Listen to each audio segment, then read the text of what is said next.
Hello အားလုံးပဲမင်္ဂလာပါရှင် Creator Technology Computer Live Training Center နေပြီးပြန်လည်ကြိုဆိုလိုက်ပါတယ်ဒီနေ့ပြပြပေးခြင်းတဲ့ကြောင်းရလေးကတော့ Advanced သင်ခန်းစာလေးကိုပြပြပေးသွားပါမယ်အခုဒီနေရာမှာပေါ့နော်ဥပမာအဖြစ်ဆိုရင်ကိုကကိန်းဂဏန်းတစ်ခုရှိရေပေါ့အဲ့ကိန်းဂဏန်းတစ်ခုကိုကိုက copy ပွားလိုက်တယ် copy ပွားလိုက်ပြီးတော့နောက်ထပ်ကိန်းဂဏန်းတစ်ခုက paste လုပ်လိုက်တဲ့အခါမှာဒီတန်ဖိုးကိုနောက်ထပ်ကိန်းဂဏန်းတစ်ခုမှာပေါင်းနှုတ်မြောက်စားတစ်ခါရင်းနဲ့ double ဘယ်လိုမျိုးလေးလုပ်သွားမလဲဆိုတာလေးကိုပြပြပေးသွားပါမယ်ရှင်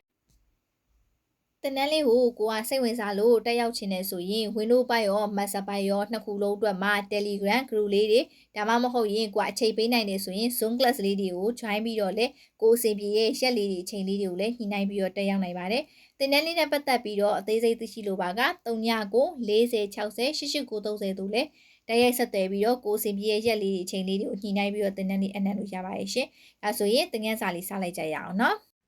ဒါဆိုရင်အခုဒီနေရာမှာကိုတွက်ချက်လို့တဲ့စာရင်းလေးတွေကိုရိုက်ထားတယ်အခုလက်ရှိလိုချင်တဲ့အကြောင်းအရာဒီနေရာမှာ20 50 80ဆိုတဲ့စာရင်းလေးကို copy ယူပြီးတော့ကျန်တဲ့နေရာလေးမှာ paste ချပြီးတော့ပေါင်းနှုတ်မြောက်စားလေးလုပ်ကြည့်မယ်ဒါဆိုရင်ကို copy ယူလို့တဲ့စာရင်းကို select မှတ်ပြီး control ရဲ့ C ရဲ့နှိပ်ပြီးမှ paste ချလို့တဲ့စာရင်းကိုလိုတလောက် select မှတ်ဒီပေါ်မှာ right click paste special ဆိုတာရှိတယ်အဲ့ဒါလေးကိုနှိပ်ပြီး paste special လေးကိုရွှေ့လို့ရတယ်เนาะဒီလိုမျိုး box လေးတက်လိုက်အဲ့ဒါပြီးရင်ဒီနေရာမှာသွားပြီး operation ဆိုတာရှိရဲအဲ့ဒီမှာ add ဆိုတာလေးကိုတစ်ချက်နှိပ်လိုက်ဒါဆိုရင်သူကဒီနေရာမှာပေါင်းသွားမယ်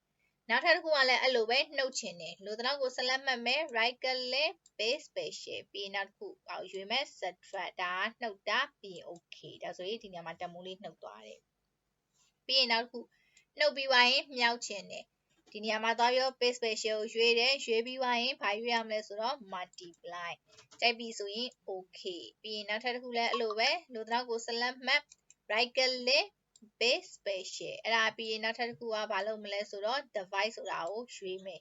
အဲ့ဒါပြီးရင် okay ပေးမယ်ဒါဆိုရင်ဒီနေရာမှာသွားပြီးတော့စာရင်းလေးတွေကိုကိုကပေါင်းနှုတ်မြောက်စာလေးလုပ်သွားတာပဲဖြစ်ပါတယ်ပြီးရင်ဒီနေရာမှာဝင်နေတဲ့ selection လေးတွေကိုဖြောက်ချင်တယ်ဆိုရင် keyboard မှာရှိတဲ့ E ရဲ့ S ရဲ့ C ရဲ့ဆိုတဲ့ခလုတ်လေးရှိပါတယ်သုံးခုနှိပ်ရမှာမဟုတ်တော့ E ရဲ့ C ဆိုတဲ့ခလုတ်လေးကိုတစ်ချက်နှိပ်ပေးလိုက်ဒါဆိုရင် selection လေးပျောက်သွားတာကိုတွေ့ရပါလိမ့်မယ်ဟုတ်ကဲ့ခုပြပြထားတဲ့နီလန်းလေးကိုကျန်တဲ့တပ်ပါက like and share လေးနဲ့ပါဝင်ကူညီပေးကြဖို့လည်းမေတ္တာရက်ခံပါရှင်ကြည့်ရှုရပေးသူကြောင့်ချစ်စီကိုလည်းကျေးဇူးထူးတင်ရှိပါရှင်